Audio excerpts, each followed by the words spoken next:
आसनसोल में स्थिति सामान्य होती नजर नहीं आ रही है और इस पर बात करने के लिए हमारे साथ हैं बीजेपी के सांसद और मंत्री बाबुल सुप्रियो। बाबुल, ये बताएं कि अभी जो स्थिति है, बार बार ये कहा जा रहा है कि आप इसके पीछे राजनीति कर रहे हैं और जो स्थिति सामान्य नहीं हो रही इसके पीछे आपका हाथ है, क्या कहेंगे? देखिए, अब तृणमूल कांग्रेस क्या कह रही है उसके बारे में कोई टिप्पणी नहीं करूंगा, मुझे इतना वक्त नहीं है मेरे पास। मैं वही कहूंगा, मैं यहाँ का सांसद हूँ, जो मैं देख रहा हूँ, जो पिछले 3 दिन से जो घटना यहाँ पे घट रही है, जो आप भी देख रहे हैं, मैं उसी के बारे में ज़्यादा कुछ मुझे कहने की भी ज़रूरत नहीं है, क्योंकि जो भी घटना यहाँ पे हुई है, आप लोगों ने खुद इसका जायज़ा लिया, आप खुद उस जगह पे गए थे। एक चीज़ आपको बड़ा इंटरेस्टिंग चीज़ बता दूं कि ऑनरेबल गवर्नर साहब जो है वो दुर्गापुर मिशन हॉस्पिटल में आने वाले थे, जो हमारे इंजीनियर डीसीपी जो है उनको देखने के लिए। उनको स्टेट गवर्नमेंट की तरफ से कहा गया कि आपको एडिक्वेट सिक्योरिटी नहीं दे पाएंगे, क्योंकि बहुत सारे पुलिस आसनसोल रानीगंज में तैनात की गई है। और इंटरेस्टिंगली वहाँ पे ये शब्द भी लिखा हुआ है, मैं कोट कर रहा हूँ कि the situation is still tense in Raniganj and Asansol and it is not advisable for the governor, blah blah blah. तो स्टेट गवर्नमेंट ये मान रही है कि सिचुएशन टेंस थी और स्टिल टेंस है। तो अंडर द सर्कमस्टेंसेस मेरा सवाल बड़ा सिंपल है कि राजनाथ जी से भी दोपहर को मेरी काफ़ी लंबी बात हुई। उन्होंने मुझे बताया कि कई बार राज्य सरकार को समझाने के बावजूद और ऑफ़र करने के बावजूद भी उन्होंने पैरामिलिट्री फोर्स या सेंट्रल फोर्सेस के लिए उन्होंने वो राज़ी नहीं हुए और मना कर दिया। अगर सरकार खुद मान रही है इस बात को कि स्टिल टेंस यानी कि टेंस थे और टेंस है, तो फिर क्यों, क्या ये ईगो प्रॉब्लम क्या है? क्या वेलनेस ऑफ द पीपल, अगर पैरामिलिट्री फोर्सेस आते हैं उनको अगर फ्लड के लिए, अगर कुछ और नेचुरल कैलेमिटी के लिए उनको यूज़ की जा सकती है, तो क्या मिलिट्री यहाँ पे इस सिचुएशन में आती और as a psychological balm to the people जो डरे हुए हैं, तो क्या स्टेट गवर्नमेंट का ईगो इतना हर्ट होता?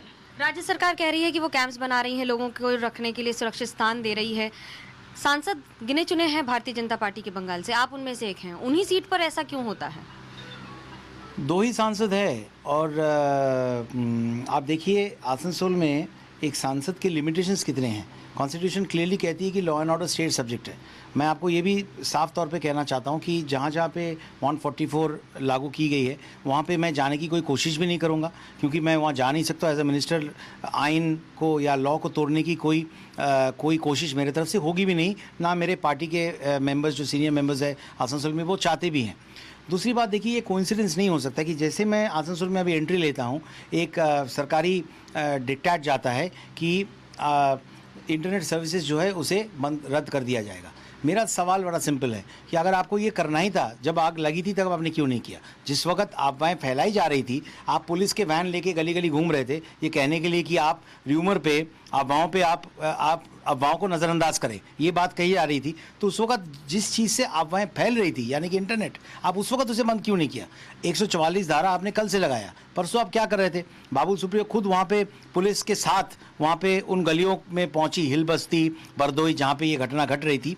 लेकिन जो मेन स्कीम या मोडस ऑपरेंडी है, जो एजेंडा, अपीजमेंट पॉलिटिक्स का जो एजेंडा ममता बनर्जी की जो है, वो बड़ा वेल्ड है, वो बड़ा चतुर है। और वो ये है, आपको बता दूं, जिसको मैंने, अगर मैं उसे gap between the lip and the cup कहूँ, वही है कि जब ये परपेट्रेटर्स, भले वो कोई भी रिलीजन के हो, कोई भी पार्टी के हो, जब ये मिसक्रींट्स आते हैं 1-1.5 घंटा उन्हें पुलिस कुछ नहीं करती है। 1-1.5 घंटा उनको समय दिया जाता है, जिनको काटना है, जिनको पीटना है, जहाँ पे भी जलाना है, एक्ट्स ऑफ आर्सन वो करके भाग जाते हैं अपने अपने जो है अपने अपने जगहों पे भाग जाते हैं ताकि उनकी गिरफ्तारी ना हो।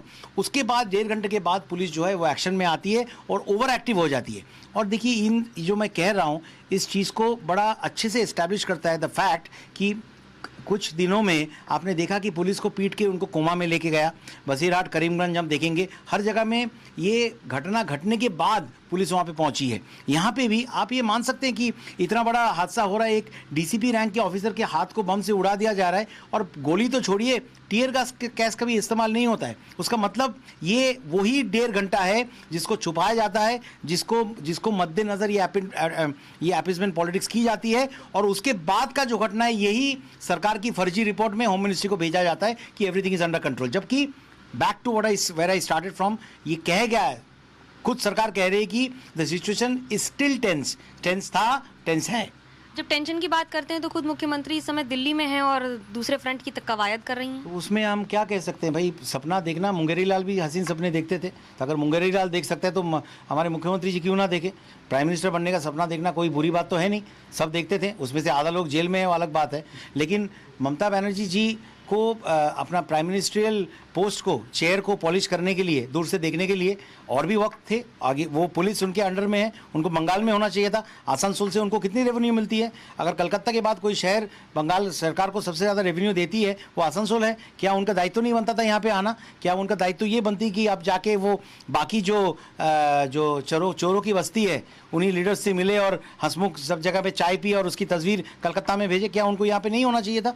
तो ये सब हिपोक्रेसीज जो है ना, ये लोगों के सामने ये खुलेआम ये खुल चुकी है। और जिन मामाटी मानुष के रेटरिक को यूज़ करके इन्होंने बंगाल के लोगों को बुद्धू बनाया है, इंक्लूडिंग दी माइनॉरिटी, जिनको वो अपीजमेंट करने की कोशिश कर रहे हैं, मैं आपको यकीन के साथ कहता हूँ यही मामाटी मानुष जो है उनको वही बुद्धदेव बाबू ने एक बात कही थी, paid back in their inner own coins. एक दिन देखना यही मामाटी मानुष उनको जवाब देगी। ये एक डेमोक्रेटिक कंट्री है, इस तरीके का सिचुएशन जो है कुछ दिन तक चल सकती है, हमेशा के लिए नहीं। लोगों को आपका क्या संदेश होगा?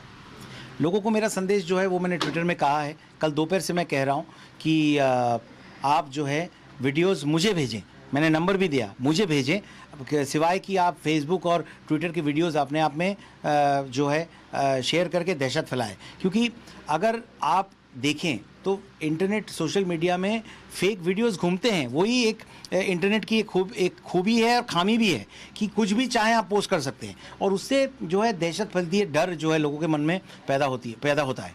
तो मैंने लोगों को ये कहा था कि आप मुझे भेजिए, उसे इवेल्युएट करने के बाद मैं दोबारा इंटरनेट पे पोस्ट नहीं करूँगा। पहले तो लोगों को जागरूक करने की एक बात आती है, डेफिनेटली मैंने वीडियोस पोस्ट किया, लेकिन मेरे अपने वीडियोस नहीं, जो लोगों ने बात कही है, जो गलियों में मैं हिल बस्ती में गया था, जो बरदोई में गया था, जो विक्टिम के फैमिलीज़ ने जो बात कही, उनका कोई कलर नहीं है, उनका कोई धर्म नहीं है, वो विक्टिम्स है, उन्होंने जो बात कही उस चीज़ को मैंने पोस्ट किया। और कल रात को जब मेरे से प्राइम मिनिस्टर की बात हुई, आज जब राजनाथ सिंह जी से बात हुई, कल भी बात हुई, मैंने बहुत साफ तौर से उनको कह दिया कि जो रिपोर्ट मांगी गई है और जो रिपोर्ट भेजा जाएगा वो फर्जी रिपोर्ट होंगे, कुछ कागजात होंगे, ट्रैश होंगे, क्योंकि जो ये 1.5 घंटा जो गैप है लिप इन द कप का, इसकी बात नहीं की जाएगी। और यही ममता बनर्जी की डर्टी अपीजमेंट पॉलिटिक्स है। राजनीति के बीच में फंसे हैं वो लोग जिन्हें ये नहीं पता है कि वो घर कब लौटेंगे, जिन्हें ये नहीं पता है कि उनके पास सुरक्षा और सुरक्षित रहने का वो एहसास दोबारा कब आएगा।